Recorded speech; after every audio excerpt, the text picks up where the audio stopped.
Into the Wild is a book about Christopher McCandless. It's written by Jon Krakauer, and I recently watched a really good video essay by Quality Culture about dissecting the book and movie a little bit.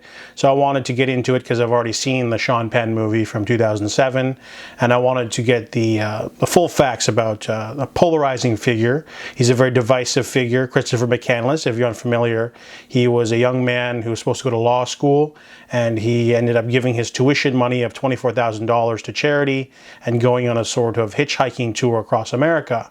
And it would eventually end with him trying to go into the Alaskan wilderness on his own, where he died 4 months later. So it's very polarizing in the sense that some people think he was just dumb and he shouldn't have, he was doing okay when he was a hobo, but when he tried to go into the wilderness without proper clothing, gear, and knowledge about the area, he was sort of setting himself up for failure. And there's other people that sort of put him on a pedestal. They call him a local folk hero or inspiration for living the life that he wanted regardless, and also for giving money to charity. So I wanted to read the book to get more details. I'm in the camp of he was just kind of dumb. So the book does a really good job of exploring and giving you more details. For example, he didn't just go from fake law school straight to the wilderness.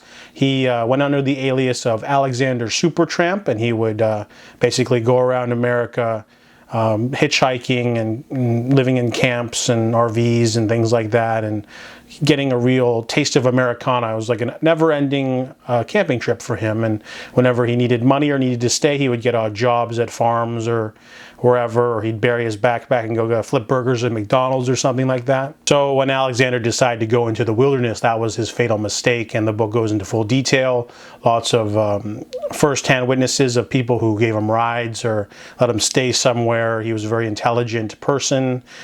He did have that sort of wanderlust, but he also had a sort of arrogance about not wanting free rides or not wanting free, bus fare or plane rides. It would ruin his whole, trip. He was a very stubborn person. And the book does go way into too much detail about his family. His father had 2 families, and he lived very upper crust, a lot of siblings and half-siblings. And there's also a large part of the book that goes into other people who had wanderlust and wanted to go claim the wilderness. So there was a Vietnam vet, there was a man who starved to death because he didn't plan an exit strategy, there was a man who climbed a mountain. I sort of lost interest for this chunk of the book and the chunk about Christopher's father, but they need to pad out the book a little bit more, I guess.